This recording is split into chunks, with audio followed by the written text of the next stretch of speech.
Richard Austin Freeman was a prominent British author and physician, celebrated for his seminal contributions to detective fiction with the creation of Dr. John Thorndyke in 1907.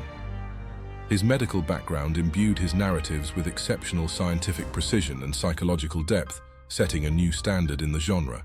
Set against the backdrop of early 20th century London, Dr. John Thorndyke emerges as a figure of intellectual rigor, expertly weaving scientific methods into crime solving. His stories not only captivate those who seek depth in mystery narratives, but also paint a vivid picture of the era's gaslit streets and the early days of forensic science. Dr. Thorndyke was more than a mere detective. He was a pioneer of forensic investigation. His application of medical knowledge to solve complex cases marked a departure from traditional detective methods and predated many contemporary forensic techniques. This innovative approach laid the groundwork for modern crime scene analysis, showcasing Freeman's forward-thinking vision. Freeman's time, beginning in the 1860s, coincided with the nascent stages of detective fiction, a genre that would flourish during the golden age of the 1920s and 1930s, with its intricate plots and puzzle-centric narratives. Influenced by the works of Edgar Allan Poe and Sir Arthur Conan Doyle, Freeman's contributions were instrumental in shaping the field. Join us as we explore the intriguing world of Dr. John Thorndyke, where meticulous attention to detail and the integration of forensic science play pivotal roles. Through Richard Austin Freeman's enduring legacy, we delve into the essence of detective literature, seamlessly blending foundational genre elements with advanced investigative methodologies. Chapter 1. The Pool in the Wood. There are certain days in our lives which, as we recall them, seem to detach themselves from the general sequence as forming the starting point of a new epoch. Doubtless, if we examine them critically, we should find them to be but links in a connected chain. But in a retrospective glance, their continuity with the past is unperceived, and we see them in relation to the events which followed them rather than to those which went before. Such a day is that on which I look back through a vista of some 20 years. For on that day I was suddenly, and without warning, plunged into the very heart of a drama so strange and incredible that in the recital of its events I am conscious of a certain diffidence and hesitation. The picture that rises before me as I write is very clear and vivid. I see myself, a youngster of 25, the owner of a brand new medical diploma, wending my way gaily down Wood Lane, Highgate, at about 8 o'clock on a sunny morning in early autumn. I was taking a day's holiday, the last I was likely to enjoy for some time, for on the morrow I was to enter on the duties of my first professional appointment. I had nothing in view today but sheer delightful idleness. It is true that a sketchbook in one pocket and a box of collecting tubes in another suggested a bare hint of purpose in the expedition. But primarily it was a holiday, a pleasure jaunt, to which art and science were no more than possible sources of contributory satisfaction.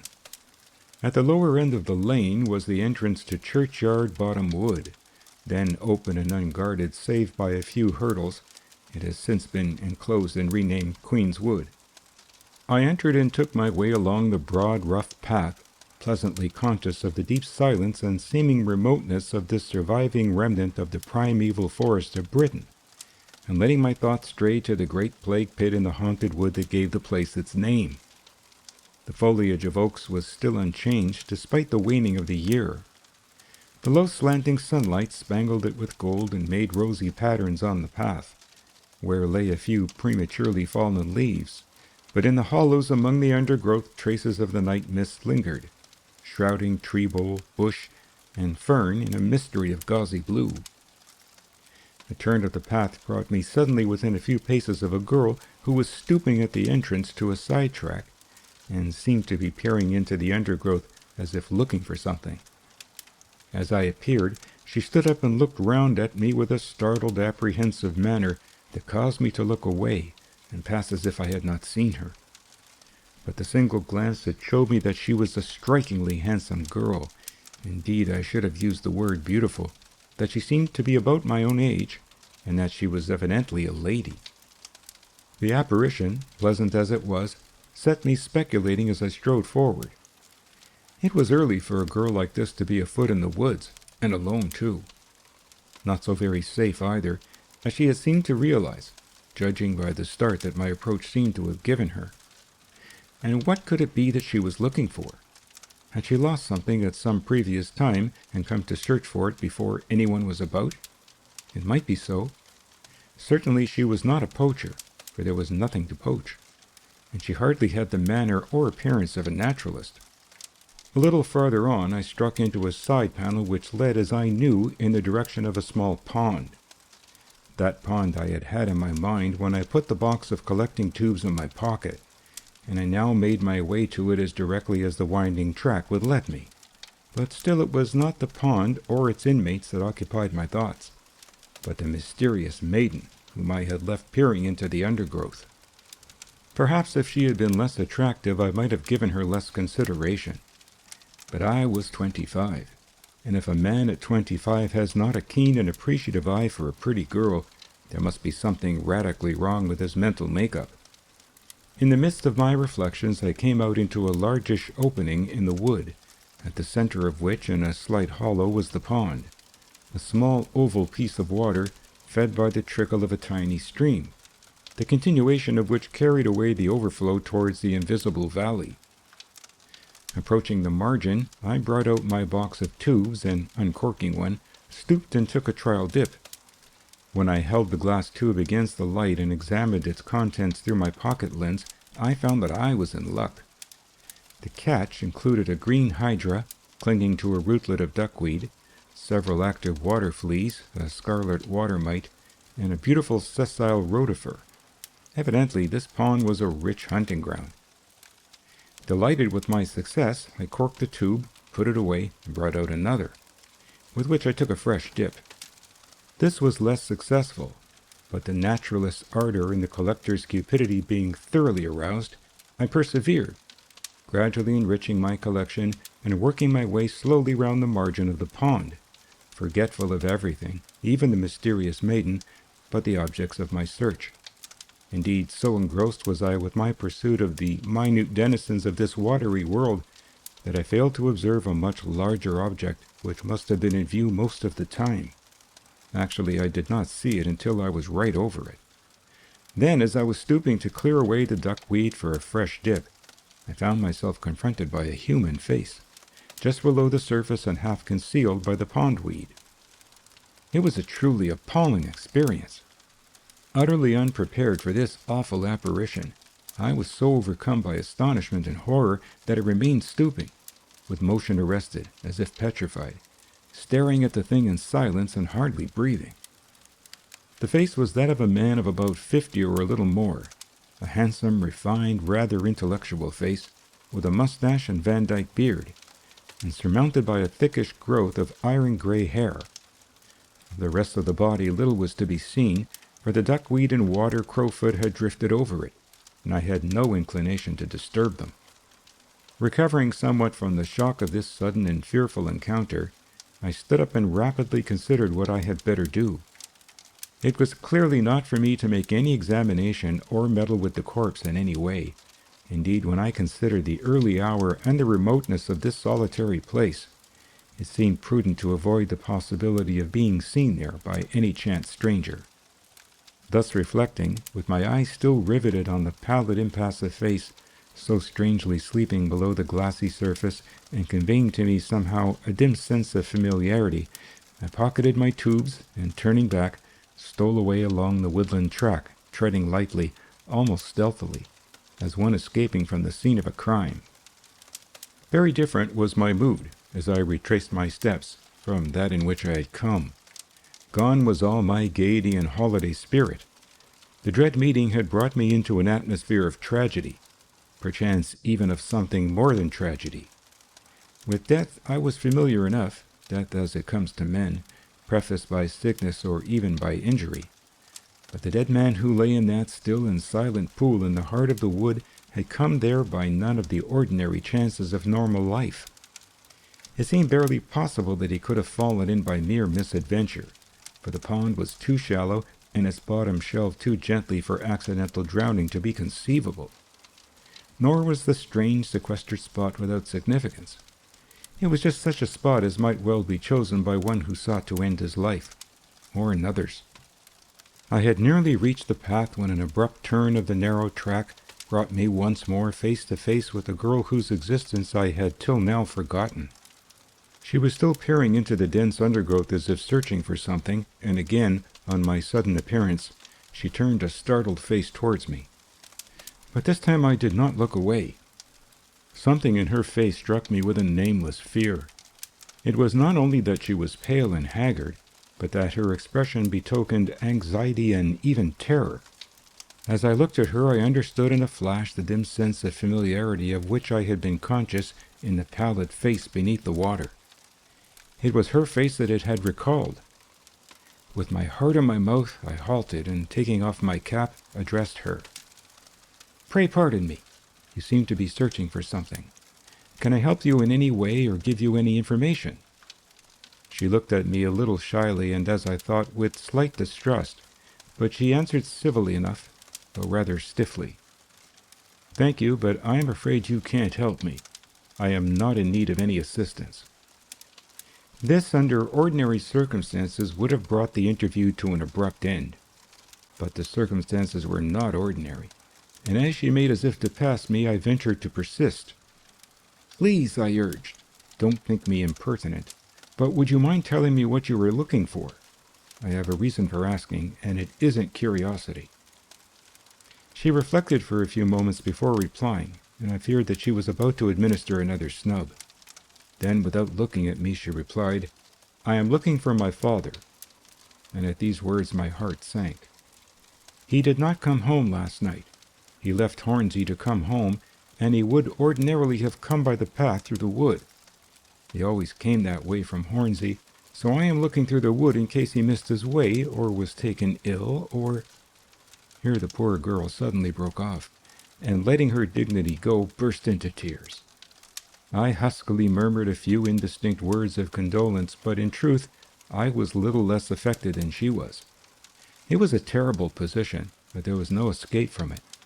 The corpse that I had just seen was almost certainly her father's corpse. At any rate, the question whether it was or not had to be settled now, and settled by me and her.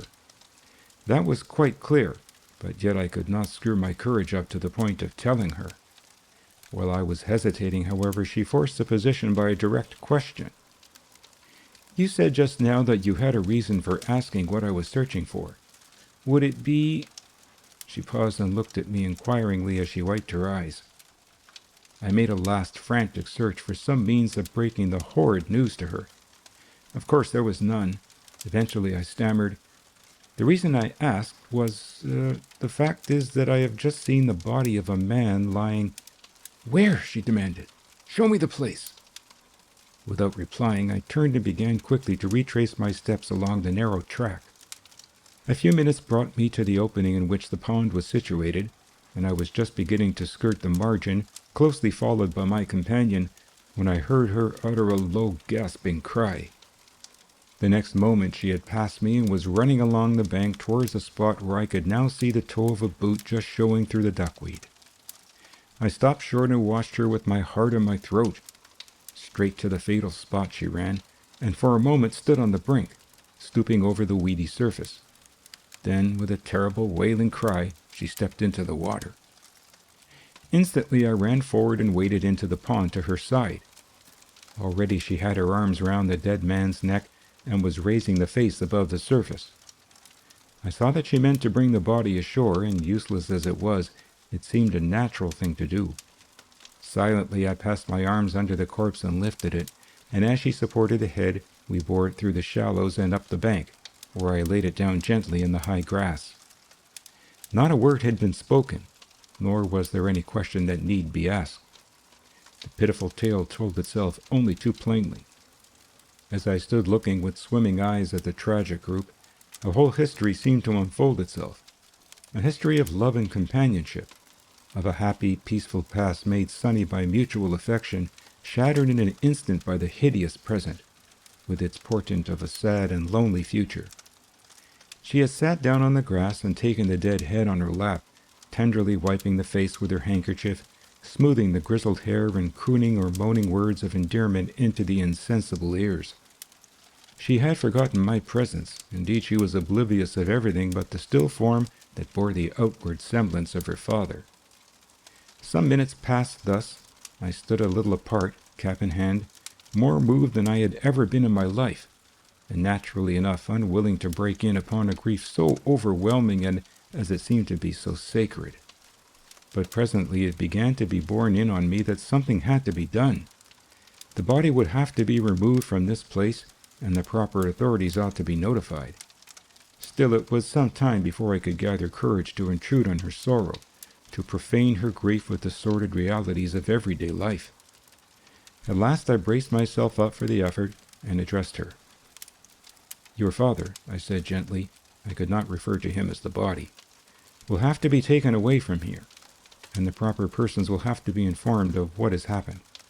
Shall I go alone, or will you come with me? I don't like to leave you here."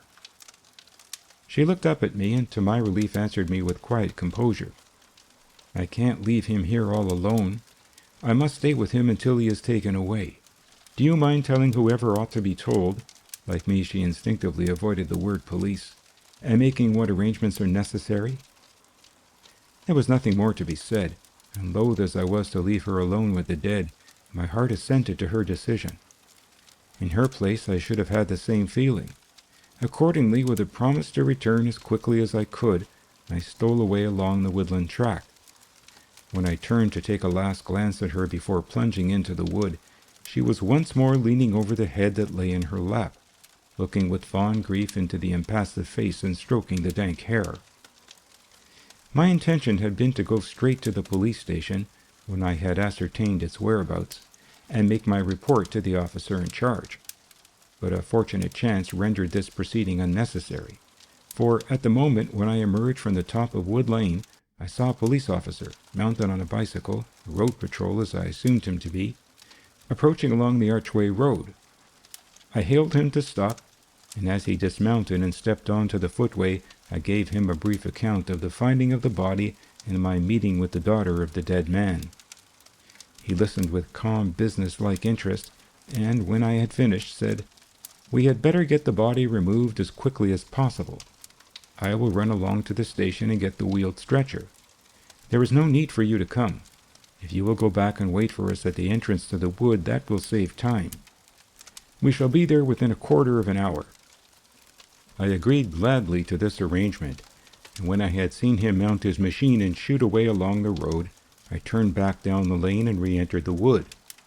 Before taking up my post, I walked quickly down the path and along the track to the opening by the pond. My new friend was sitting just as I had left her, but she looked up as I emerged from the track and advanced towards her. I told her briefly what had happened, and was about to retire when she asked, "Will they take him to our house?" "I am afraid not," I replied. "There will have to be an inquiry by the coroner, and until that is finished his body will have to remain in the mortuary." "I was afraid it might be so," she said with quiet resignation, and as she spoke she looked down with infinite sadness at the waxen face in her lap. A good deal relieved by her reasonable acceptance of the painful necessities, I turned back and made my way to the rendezvous at the entrance to the wood. As I paced to and fro in the shady path, keeping a lookout up the lane, my mind was busy with the tragedy to which I had become a party. It was a grievous affair. The passionate grief which I had witnessed spoke of no common affection. On one life at least this disaster had inflicted irreparable loss, and there were probably others on whom the blow had yet to fall. But it was not only a grievous affair, it was highly mysterious. The dead man had apparently been returning home at night in a customary manner and by a familiar way. That he could have strayed by chance from the open, well-worn path into the recesses of the wood was inconceivable, while the hour and the circumstances made it almost as incredible that he should have been wandering in the wood by choice. And again, the water in which he had been lying was quite shallow, so shallow as to rule out accidental drowning as an impossibility. What could the explanation be?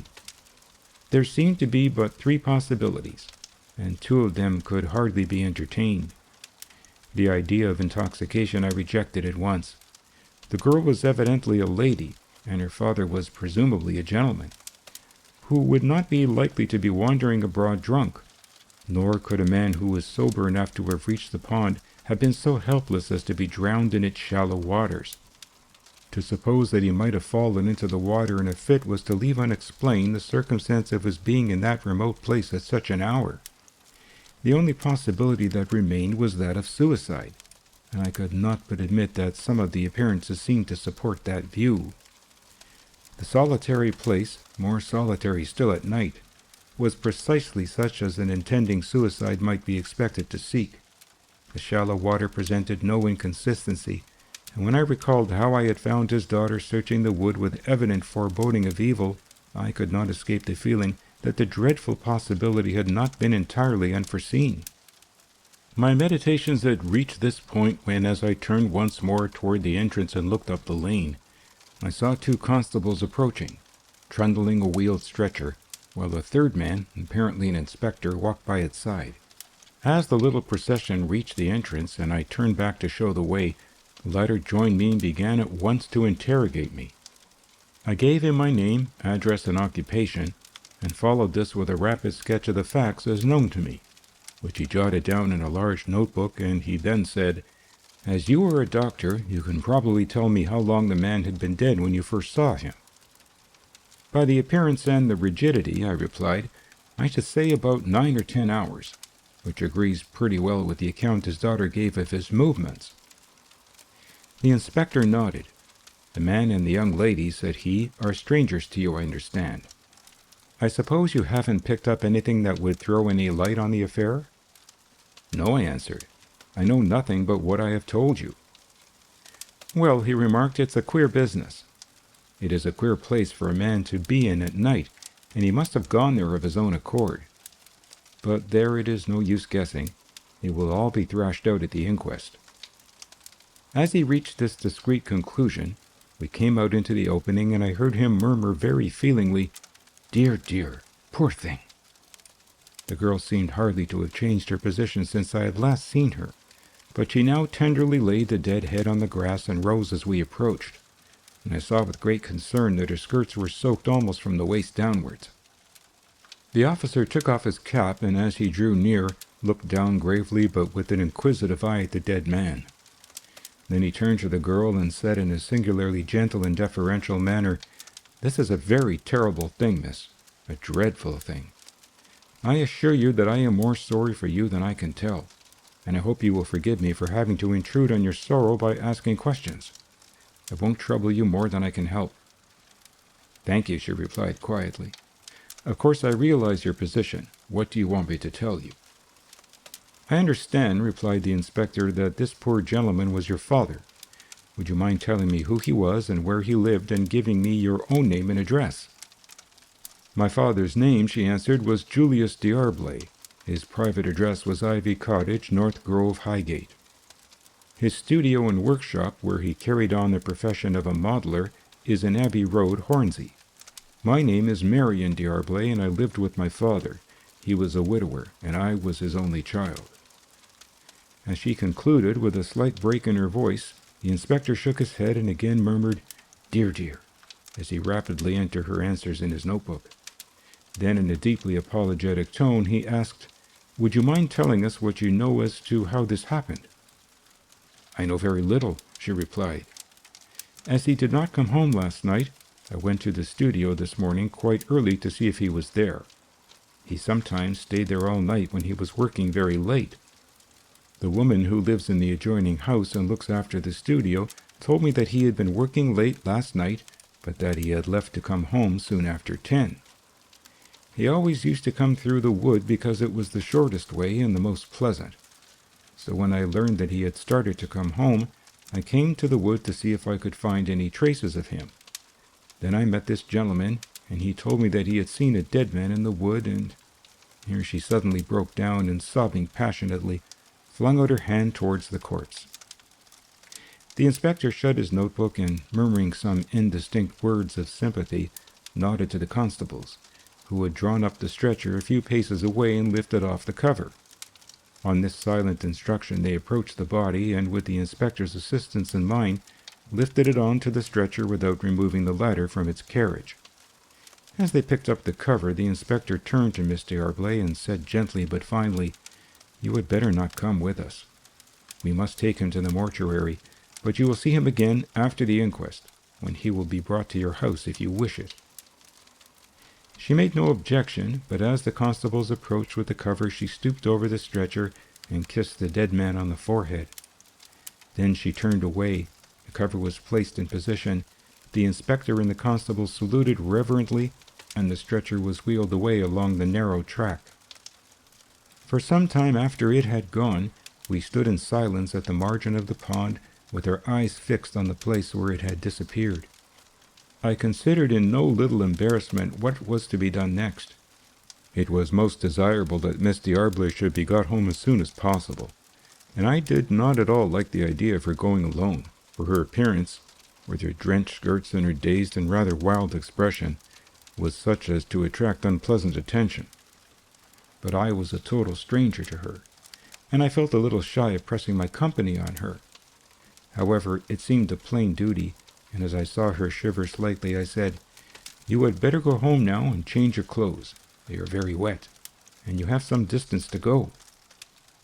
She looked down at her soaked dress, and then she looked at me.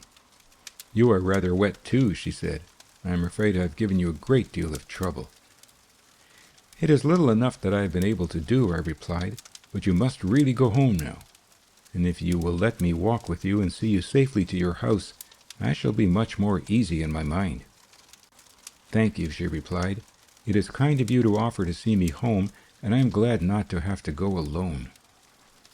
With this, we walked together to the edge of the opening, and proceeded in single file along the track to the main path, and so out into Wood Lane, at the top of which we crossed the archway road into Southwood Lane. We walked mostly in silence, for I was unwilling to disturb her meditations with attempts at conversation, which could only have seemed banal or impertinent. For her part, she appeared to be absorbed in reflections the nature of which I could easily guess, and her grief was too fresh for any thought of distraction. But I found myself speculating with profound discomfort on what might be awaiting her at home. It is true that her own desolate state as an orphan, without brothers or sisters, had its compensation, in that there was no wife to whom the dreadful tidings had to be imparted, nor any fellow orphans to have their bereavement broken to them. But there must be someone who cared, or if there were not, what a terrible loneliness would reign in that house. "I hope," I said as we approached our destination, "that there is someone at home to share your grief and comfort you a little." "There is," she replied. "I was thinking of her, and how grievous it will be to have to tell her, an old servant and a dear friend.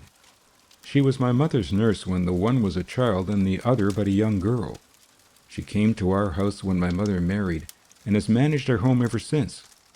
This will be a terrible shock to her, for she loved my father dearly. Everyone loved him who knew him, and she has been like a mother to me since my own mother died. I don't know how I shall break it to her." Her voice trembled as she concluded, and I was deeply troubled to think of the painful homecoming that loomed before her. But still it was a comfort to know that her sorrow would be softened by sympathy and loving companionship, not heightened by the empty desolation that I had feared. A few minutes more brought us to the little square, which, by the way, was triangular, and to a pleasant little old-fashioned house on the gate of which was painted the name Ivy Cottage. In the bay window on the ground floor, I observed a formidable-looking elderly woman who was watching our approach with evident curiosity, which, as we drew nearer and the state of our clothing became visible, gave place to anxiety and alarm. Then she disappeared suddenly, to reappear a few moments later at the open door, where she stood viewing us both with consternation and me in particular with profound disfavor. At the gate, Miss D'Arblay halted and held out her hand. "Goodbye," she said. "I must thank you some other time for all your kindness." And with this she turned abruptly, and opening the gate, walked up the little paved path to the door where the old woman was waiting. Chapter 2. A Conference with Dr. Thorndyke. The sound of the closing door seemed, as it were, to punctuate my experiences and to mark the end of a particular phase. So long as Miss D'Arblay was present, my attention was entirely taken up by her grief and distress. But now that I was alone, I found myself considering at large the events of this memorable morning. What was the meaning of this tragedy? How came this man to be lying dead in that pool? No common misadventure seemed to fit the case. A man may easily fall into deep water and be drowned, may step over a quayside in the dark or trip on a mooring rope or ringbolt. But here there was nothing to suggest any possible accident. The water was hardly 2 feet deep where the body was lying, and much less close to the edge. If he had walked in the dark, he would simply have walked out again. Besides, how came he there at all? The only explanation that was intelligible was that he went there with the deliberate purpose of making away with himself. I pondered this explanation and found myself unwilling to accept it. Notwithstanding that his daughter's presence in the wood, her obvious apprehension, and her terrified searching among the underwood seemed to hint at a definite expectation on her part. But yet that possibility was discounted by what his daughter had told me of him. Little as she had said, it was clear that he was a man universally beloved. Such men, in making the world a pleasant place for others, make it pleasant for themselves. They are usually happy men, and happy men do not commit suicide. Yet, if the idea of suicide were rejected, what was left?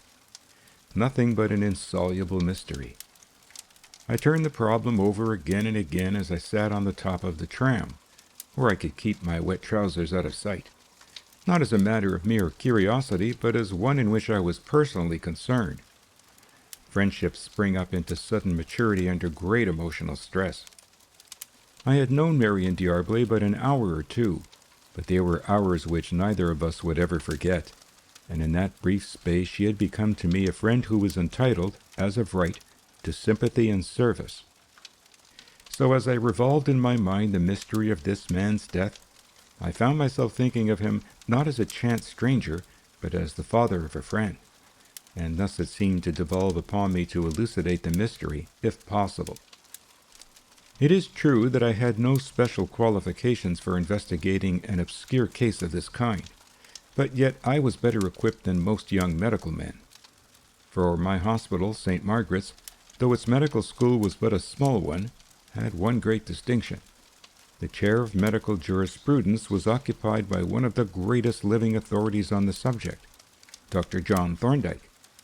To him and his fascinating lectures my mind naturally turned, as I ruminated on the problem, and presently, when I found myself unable to evolve any reasonable suggestion, the idea occurred to me to go and lay the facts before the great man himself. Once started, the idea took full possession of me, and I decided to waste no time but to seek him at once. This was not his day for lecturing at the hospital, but I could find his address in our school calendar, and as my means, though modest, allowed of my retaining him in a regular way, I need have no scruples as to occupying his time. I looked at my watch. It was even now but a little past noon. I had time to change and get an early lunch and still make my visit while the day was young. A couple of hours later found me walking slowly down the pleasant tree-shaded footway of King's Bench Walk in the Inner Temple, looking up at the numbers above the entries.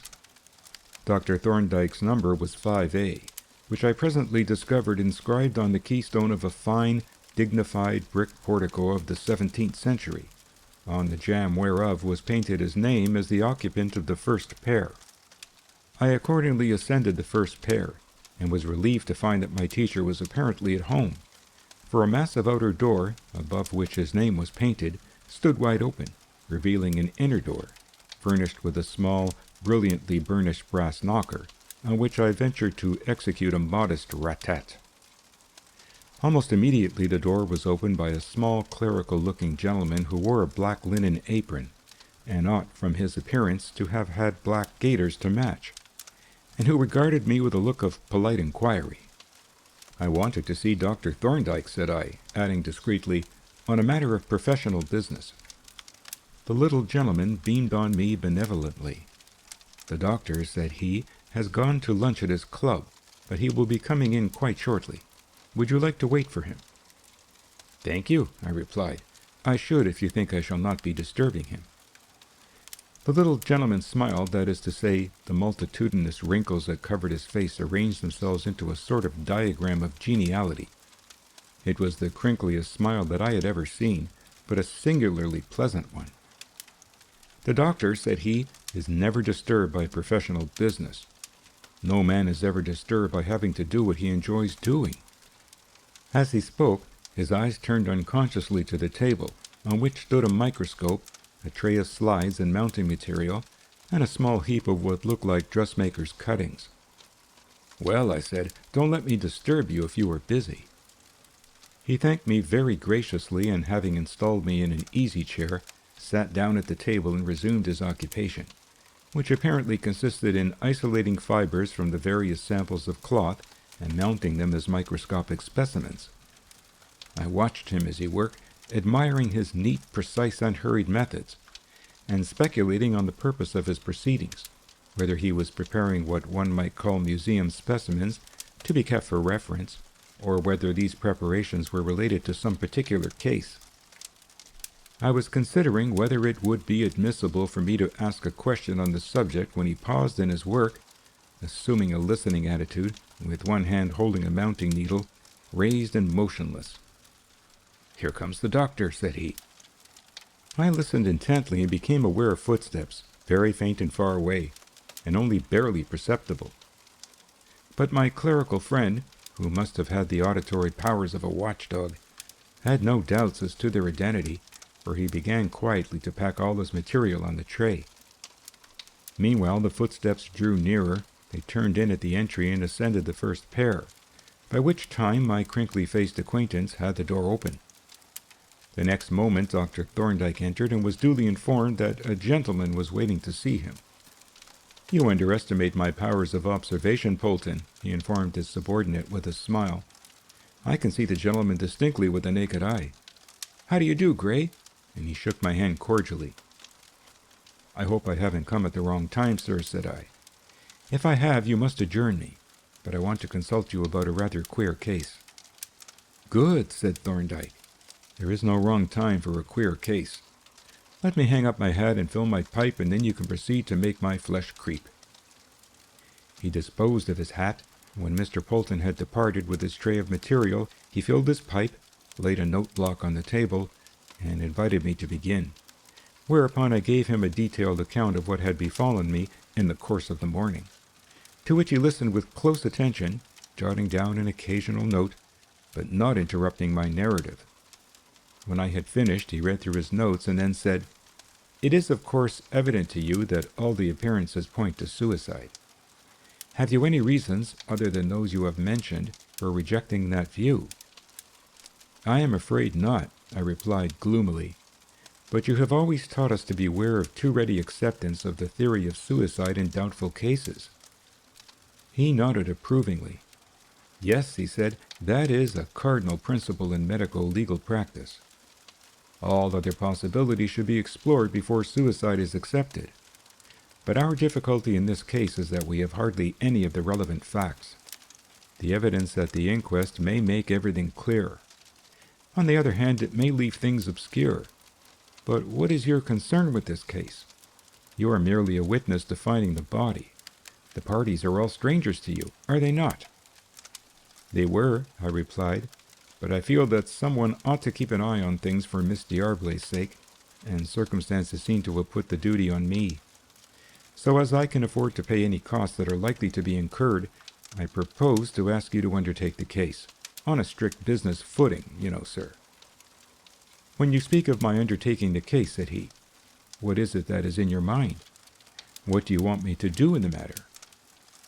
"I want you to take any measures that you may think necessary," I replied, "to ascertain definitely, if possible, how this man came by his death."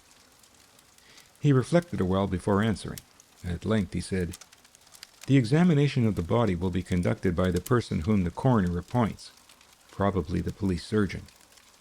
I will write to the coroner for permission to be present at the post-mortem examination. He will certainly make no difficulties. I will also write to the police surgeon, who is sure to be quite helpful. If the post-mortem throws no light on the case, in fact, in any event, I will instruct a first-class shorthand writer to attend at the inquest and make a verbatim report of the evidence. And you, of course, will be present as a witness. That, I think, is about all we can do at present. When we have heard all the evidence, including that furnished by the body itself, we shall be able to judge whether the case calls for further investigation. How will that do?" "It is all that I could wish," I answered, "and I am most grateful to you, sir, for giving your time to the case. I hope you don't think that I have been unduly meddlesome." "Not in the least," he replied warmly. "I think you have shown a very proper spirit in the way you have interpreted your neighborly duties to this poor, bereaved girl, who apparently has no one else to watch over her interests. And I take it as a compliment from an old pupil that you should seek my help." I thanked him again very sincerely, and had risen to take my leave when he held up his hand. "Sit down, Gray, if you are not in a hurry," said he. "I hear the pleasant clink of crockery. Let us follow the example of the eminent Mr. Pepys, though it isn't always a safe thing to do, and taste of the China drink called tea, while you tell me what you have been doing since you went forth from the fold." It struck me that the sense of hearing was uncommonly well developed in this establishment, for I had heard nothing. But a few moments later the door opened very quietly, and Mr. Polton entered with a tray on which was a very trim and even dainty tea service, which he set out noiselessly, and with a curious neatness of hand, on a small table placed conveniently between our chairs. "Thank you, Polton," said Thorndyke. "I see you diagnosed my visitor as a professional brother." Polton crinkled benevolently and admitted that he thought the gentleman looked like one of us, and with this he melted away, closing the door behind him without a sound. "Well," said Thorndyke, as he handed me my teacup, "what have you been doing with yourself since you left the hospital?" "Principally looking for a job," I replied, "and now I've found one, a temporary job, though I don't know how temporary. Tomorrow I take over the practice of a man named Cornish in Mecklenburg Square. Cornish is a good deal run down, and wants to take a quiet holiday on the East Coast. He doesn't know how long he will be away. It depends on his health, but I have told him that I am prepared to stay as long as he wants me to. I hope I shan't make a mess of the job, but I know nothing of general practice." "You will soon pick it up," said Thorndyke, "but you had better get your principal to show you the ropes before he goes, particularly the dispensing and bookkeeping. The essentials of practice, you know, but the little practical details have to be learnt. And you are doing well to make your first plunge into professional life in a practice that is a going concern. The experience will be valuable when you make a start on your own account." On this plane of advice and comment our talk proceeded until I thought that I had stayed long enough, when I once more rose to depart. Then, as we were shaking hands, Thorndyke reverted to the object of my visit. "I shall not appear in this case unless the coroner wishes me to," said he. "I shall consult with the official medical witness, and he will probably give our joint conclusions in his evidence, unless we should fail to agree, which is very unlikely. But you will be present, and you had better attend closely to the evidence of all the witnesses and let me have your account of the inquest, as well as the shorthand writer's report. Goodbye, Gray. You won't be far away if you should want my help or advice." I left the precincts of the temple in a much more satisfied frame of mind. The mystery which seemed to me to surround the death of Julius D'Arblay would be investigated by a supremely competent observer, and I need not further concern myself with it. Perhaps there was no mystery at all. Possibly the evidence at the inquest would supply a simple explanation. At any rate, it was out of my hands and into those of one immeasurably more capable, and I could now give my undivided attention to the new chapter of my life that was to open on the morrow. Chapter 3. The Doctor's Revelations. It was in the evening of the very day on which I took up my duties at number 61 Mecklenburg Square that the little blue paper was delivered summoning me to attend at the inquest on the following day. Fortunately, Dr. Cornish's practice was not of a highly strenuous type, and the time of year tended to a small visiting list, so that I had no difficulty in making the necessary arrangements. In fact, I made them so well that I was the first to arrive at the little building in which the inquiry was to be held, and was admitted by the caretaker to the empty room. A few minutes later, however, the inspector made his appearance, and while I was exchanging a few words with him, the jury began to straggle in, followed by the reporters, a few spectators and witnesses, and finally the coroner, who immediately took his place at the head of the table and prepared to open the proceedings. At this moment I observed Miss D'Arblay standing hesitatingly in the doorway and looking into the room as if reluctant to enter. I at once rose and went to her, and as I approached, she greeted me with a friendly smile and held out her hand. And I then perceived, lurking just outside, a tall, black-apparelled woman, whose face I recognized as that which I had seen at the window. "This," said Miss D'Arblay, presenting me, "is my friend Miss Bowler, of whom I spoke to you. This, Arabella dear, is the gentleman who was so kind to me on that dreadful day." I bowed deferentially, and Miss Bowler recognized my existence by a majestic inclination, remarking that she remembered me. As the coroner now began his preliminary address to the jury, I hastened to find 3 chairs near the table, and having inducted the ladies into 2 of them, took the third myself, next to Miss D'Arblay. The coroner and the jury now rose and went out to the adjacent mortuary to view the body, and during their absence I stole an occasional critical glance at my fair friend. Miss D'Arblay was, as I have said, a strikingly handsome girl. The fact seemed now to dawn on me afresh, as a new discovery, for the harrowing circumstances of our former meeting had so preoccupied me that I had given little attention to her personality. But now, as I looked her over anxiously to see how the grievous days had dealt with her, it was with a sort of surprised admiration that I noted the beautiful, thoughtful face, the fine features, and the wealth of dark, gracefully disposed hair. I was relieved, too, to see the change that a couple of days had wrought. The wild, dazed look was gone. Though she was pale and heavy-eyed, and looked tired and infinitely sad, her manner was calm, quiet, and perfectly self-possessed. "I am afraid," said I, "that this is going to be rather a painful ordeal for you." "Yes," she agreed, "it is all very dreadful. But it is a dreadful thing in any case to be bereft in a moment of the one whom one loves best in all the world. The circumstances of the loss cannot make very much difference. It is the loss itself that matters. The worst moment was when the blow fell, when we found him. This inquiry and the funeral are just the drab accompaniments that bring home the reality of what has happened." "Has the inspector called on you?" I asked. "Yes," she replied.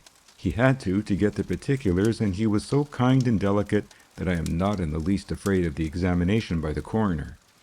Everyone has been kind to me, but none so kind as you were on that terrible morning."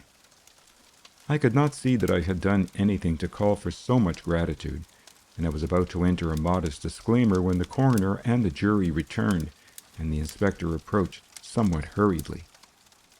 "It will be necessary," said he, "for Miss D'Arblay to see the body. Just to identify deceased, a glance will be enough. And as you are a witness, Doctor, you had better go with her to the mortuary. I will show you the way." Miss D'Arblay rose without any comment or apparent reluctance, and we followed the inspector to the adjoining mortuary, where, having admitted us, he stood outside awaiting us. The body lay on the slate-topped table, covered with a sheet excepting the face, which was exposed and was undisfigured by any traces of the examination.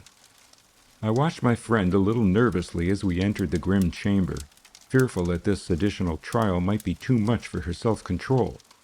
But she kept command of herself, though she wept quietly as she stood beside the table, looking down on the still, waxen-faced figure. After standing thus for a few moments, she turned away with a smothered sob, wiped her eyes, and walked out of the mortuary. When we re-entered the courtroom, we found our chairs moved up to the table, and the coroner waiting to call the witnesses. As I had expected, my name was the first on the list, and on being called, I took my place by the table near to the coroner and was duly sworn. "Will you give us your name, occupation, and address?" the coroner asked. "My name is Stephen Gray," I replied. "I am a medical practitioner, and my temporary address is 61 Mecklenburgh Square, London." "When you say your temporary address, you mean—" "I am taking charge of a medical practice at that address.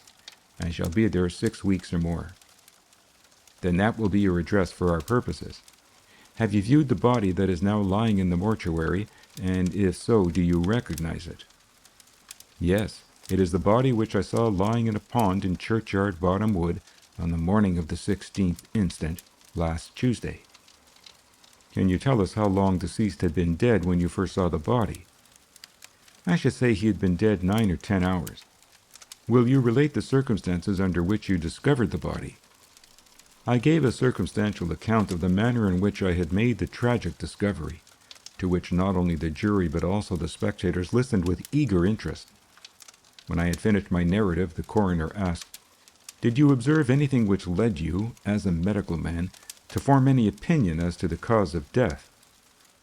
"No," I replied. "I saw no injuries or marks of violence or anything which was not consistent with death by drowning."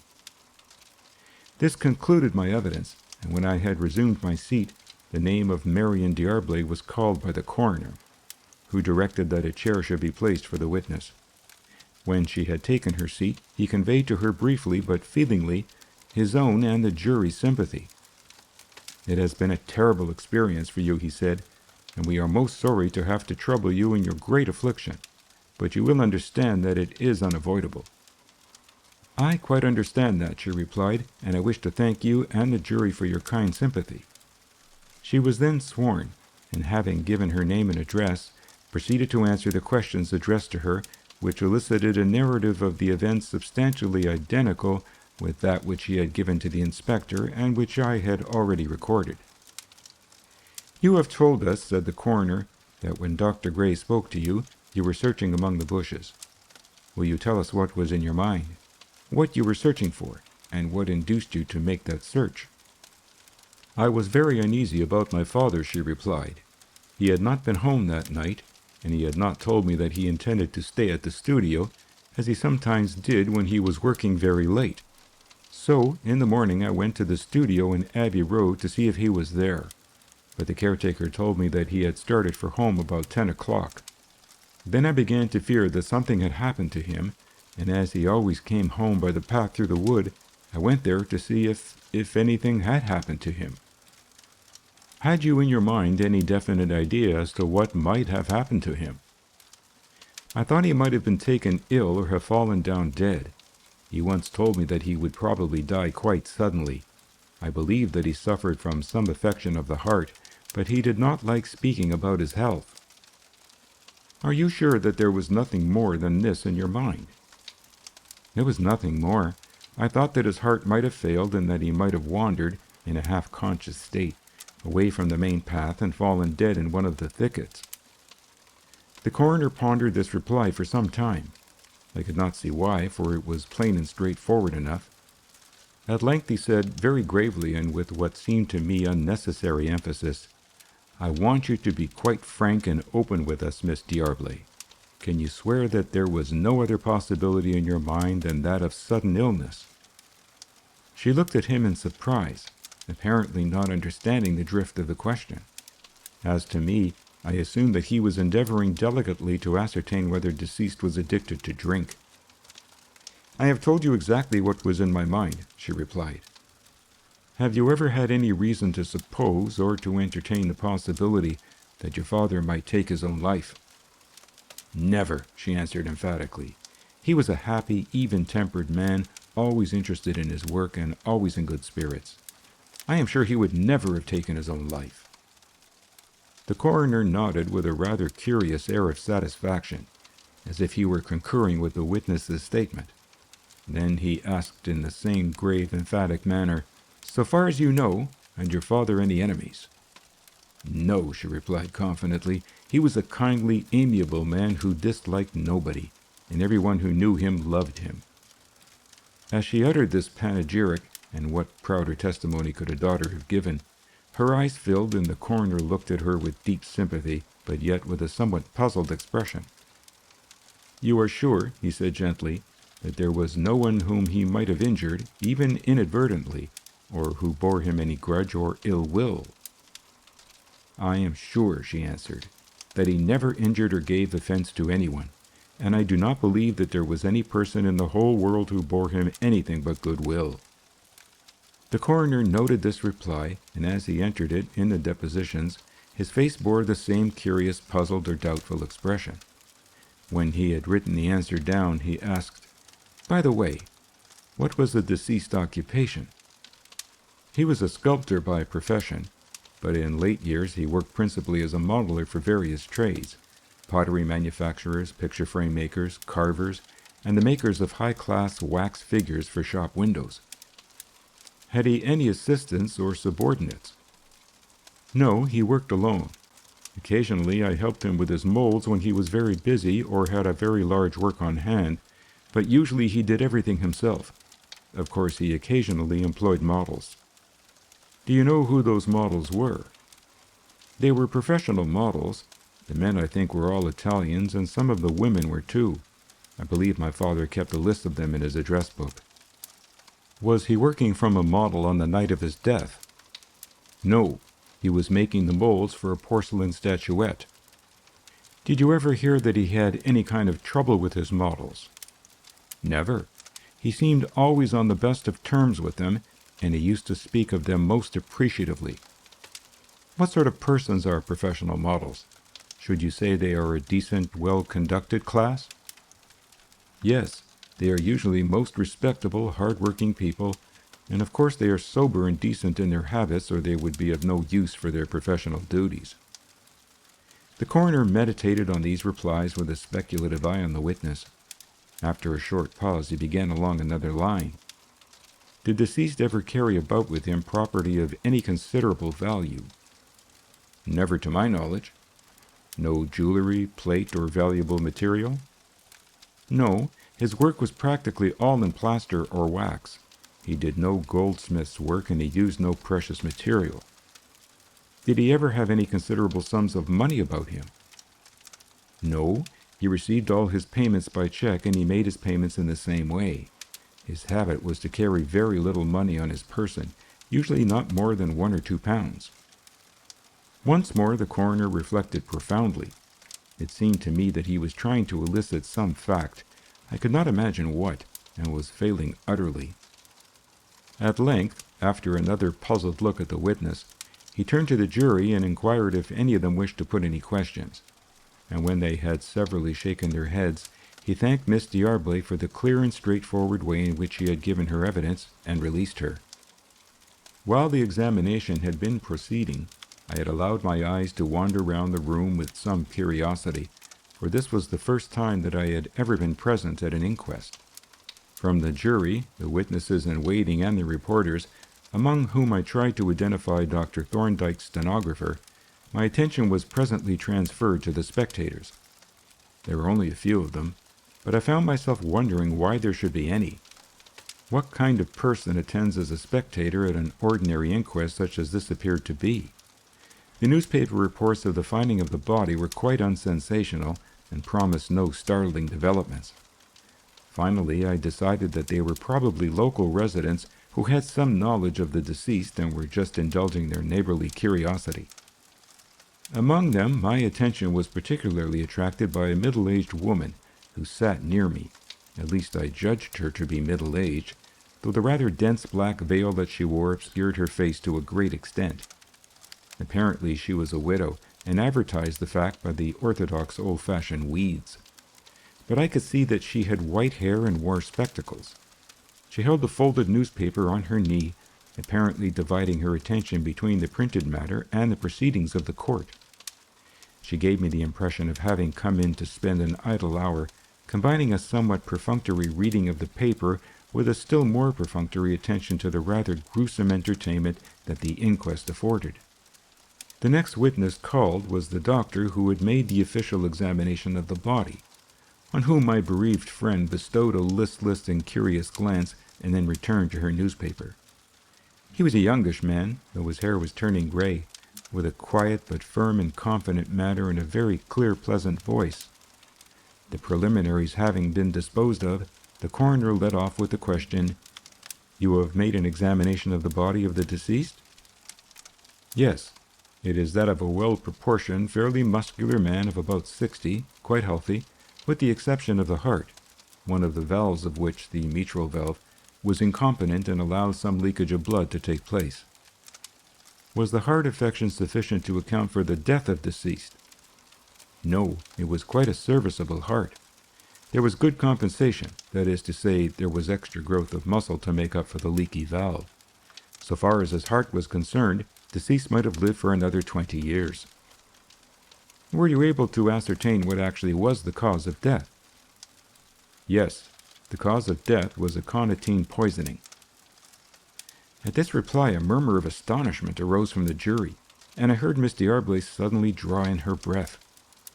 The spectators sat up on their benches, and even the veiled lady was so far interested as to look up from her paper. How had the poison been administered? The coroner asked. It had been injected under the skin by means of a hypodermic syringe. Can you give an opinion as to whether the poison was administered to deceased by himself or by some other person? It could not have been injected by deceased himself, the witness replied. The needle puncture was in the back, just below the left shoulder blade. It is, in my opinion, physically impossible for anyone to inject into his own body with a hypodermic syringe in that spot. And of course, a person who was administering an injection to himself would select the most convenient spot, such as the front of the thigh. But apart from the question of convenience, the place in which the needle puncture was found was actually out of reach. Here the witness produced a hypodermic syringe, the action of which he demonstrated with the aid of a glass of water, and having shown the impossibility of applying it to the spot that he had described, passed the syringe round for the jury's inspection. Have you formed any opinion as to the purpose for which this drug was administered in this manner? I have no doubt that it was administered for the purpose of causing the death of deceased. Might it not have been administered for medicinal purposes? That is quite inconceivable. Leaving out of consideration the circumstances, the time and place where the administration occurred, the dose excludes the possibility of medicinal purposes. It was a lethal dose. From the tissues round the needle puncture, we recovered the 1/12 of a grain of aconitine. That alone was more than enough to cause death. But a quantity of the poison had been absorbed, as was shown by the fact that we recovered a recognizable trace from the liver. What is the medicinal dose of aconitine? The maximum medicinal dose is about the 400th of a grain, and even that is not very safe. As a matter of fact, aconitine is very seldom used in medical practice. It is a dangerous drug, and of no particular value. How much aconitine do you suppose was injected? Not less than the 1/10 of a grain. That is about 40 times the maximum medicinal dose, probably more. There can, I suppose, be no doubt as to the accuracy of the facts that you have stated, as to the nature and quantity of the poison? There can be no doubt whatever. The analysis was made in my presence by Professor Woodford of St. Margaret's Hospital, after I had removed the tissues from the body in his presence. He has not been called because, in accordance with the procedure under coroner's law, I am responsible for the analysis and the conclusions drawn from it. Taking the medical facts as known to you, are you able to form an opinion as to what took place when the poison was administered? That, the witness replied, is a matter of inference or conjecture. I infer that the person who administered the poison thrust the needle violently into the back of the deceased, intending to inject the poison into the chest. Actually, the needle struck a rib and bent up sharply, so that the contents of the syringe were delivered just under the skin. Then I take it that the assailant ran away, probably towards the pond, and deceased pursued him. Very soon the poison would take effect, and then deceased would have fallen. He may have fallen into the pond, or more probably was thrown in. He was alive when he fell into the pond, as is proved by the presence of water in the lungs, but he must then have been insensible, and in a dying condition, for there was no water in the stomach, which proves that the swallowing reflex had already ceased. Your considered opinion, then, based on the medical facts ascertained by you, is, I understand, that deceased died from the effects of a poison injected into his body by some other person with homicidal intent.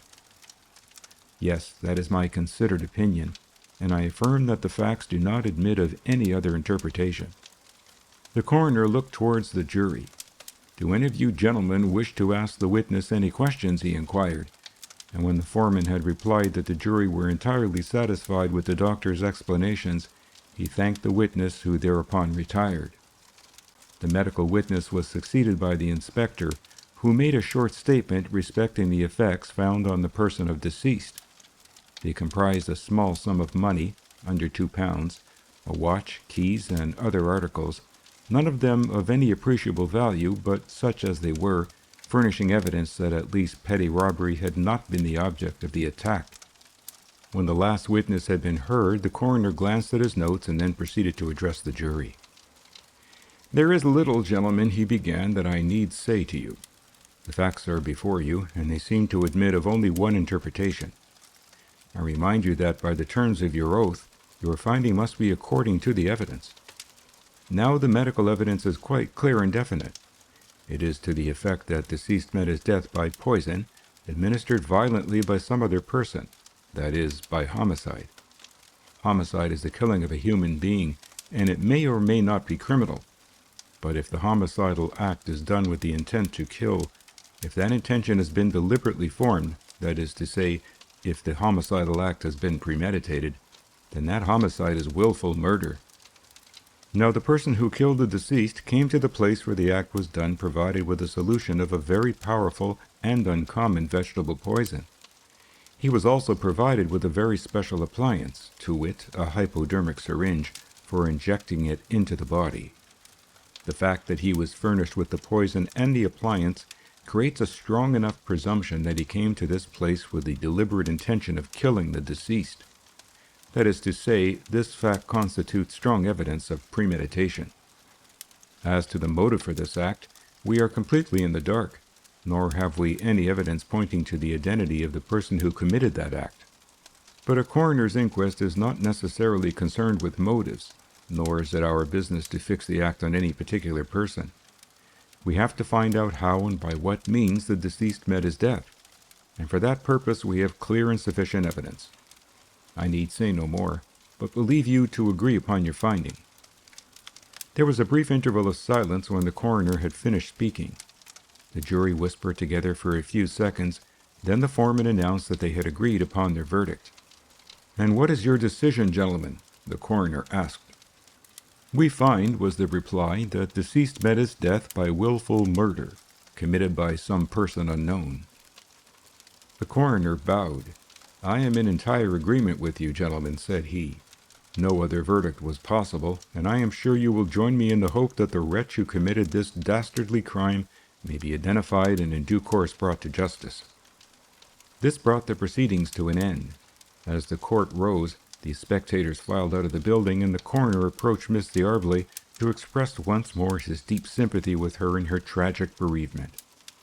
I stood apart with Miss Boulder, whose rugged face was wet with tears, but set in a grim and wrathful scowl. "Things have taken a terrible turn," I ventured to observe. She shook her head and uttered a sort of low growl. "It won't bear thinking of," she said gruffly. "There is no possible retribution that would meet the case. One has thought that some of the old punishments were cruel and barbarous, but if I could lay my hands on the villain that did this—" She broke off, leaving the conclusion to my imagination, and in an extraordinarily different voice said, "Come, Miss Marion, let us get out of this awful place."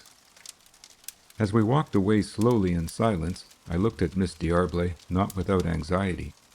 She was very pale, and the dazed expression that her face had borne on the fatal day of the discovery had to some extent reappeared. But now the signs of bewilderment and grief were mingled with something new. The rigid face, the compressed lips, and lowered brows spoke of a deep and abiding wrath. Suddenly she turned to me and said abruptly, almost harshly, "I was wrong in what I said to you before the inquiry. You remember that I said that the circumstances of the loss could make no difference, but they make a whole world of difference.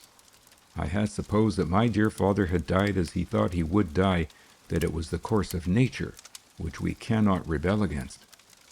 Now I know from what the doctor said that he might have lived on happily for the full span of human life, but for the malice of this unknown wretch. His life was not lost, it was stolen, from him and from me." "Yes," I said somewhat lamely, It is a horrible affair." "It is beyond bearing," she exclaimed. "If his death had been natural, I would have tried to resign myself to it. I would have tried to put my grief away. But to think that his happy, useful life has been snatched from him, that he has been torn from us who loved him by the deliberate act of this murderer, it is unendurable. It will be with me every hour of my life until I die, and every hour I shall call on God for justice against this wretch." I looked at her with a sort of admiring surprise. A quiet, gentle girl as I believed her to be at ordinary times, now with her flushed cheeks, her flashing eyes and ominous brows, she reminded me of one of the heroines of the French Revolution.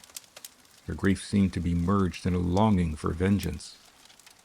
While she had been speaking, Miss Bowler had kept up a running accompaniment in a deep humming bass. I could not catch the words, if there were any, but was aware only of a low, continuous burden. She now said with grim decision, "God will not let him escape. He shall pay the debt to the utmost farthing." Then, with sudden fierceness, she added, "If I should ever meet with him, I could kill him with my own hand." After this, both women relapsed into silence, which I was loath to interrupt. The circumstances were too tragic for conversation. When we reached their gate, Miss D'Arblay held out her hand and once again thanked me for my help and sympathy. "I have done nothing," said I, "that any stranger would not have done, and I deserve no thanks. But I should like to think that you will look on me as a friend, and if you should need any help, will let me have the privilege of being of use to you." "I look on you as a friend already," she replied, "and I hope you will come and see us sometimes, when we have settled down to our new conditions of life." As Miss Bowler seemed to confirm this invitation, I thanked them both and took my leave, glad to think that I now had a recognized status as a friend and might pursue a project which had formed in my mind even before we had left the courthouse. The evidence of the murder, which had fallen like a thunderbolt on us all, had a special significance for me, for I knew that Dr. Thorndyke was behind this discovery, though to what extent I could not judge. The medical witness was an obviously capable man, and it might be that he would have made the discovery without assistance. But a needle puncture in the back is a very inconspicuous thing. 99 doctors in 100 would almost certainly have overlooked it, especially in the case of a body apparently found drowned and seeming to call for no special examination beyond the search for gross injuries. The revelation was very characteristic of Thorndyke's methods and principles. It illustrated in a most striking manner the truth which he was never tired of insisting on, that it is never safe to accept obvious appearances, and that every case, no matter how apparently simple and commonplace, should be approached with suspicion and skepticism and subjected to the most rigorous scrutiny. That was precisely what had been done in this case, and thereby an obvious suicide had been resolved into a cunningly planned and skillfully executed murder. It was quite possible that, but for my visit to Thorndyke, those cunning plans would have succeeded, and the murderer have secured the cover of a verdict of death by misadventure or suicide while temporarily insane. At any rate, the results had justified me in invoking Dr. Thorndyke's aid, and the question now arose whether it would be possible to retain him for the further investigation of the case. This was the project that had occurred to me as I listened to the evidence and realized how completely the unknown murderer had covered up his tracks. But there were difficulties. Thorndyke might consider such an investigation outside his province. Again, the costs involved might be a scale entirely beyond my means. The only thing to be done was to call on Thorndyke and hear what he had to say on the subject, and this I determined to do on the first opportunity. And having formed this resolution, I made my way back by the shortest route to Mecklenburgh Square, where the evening consultations were now nearly due.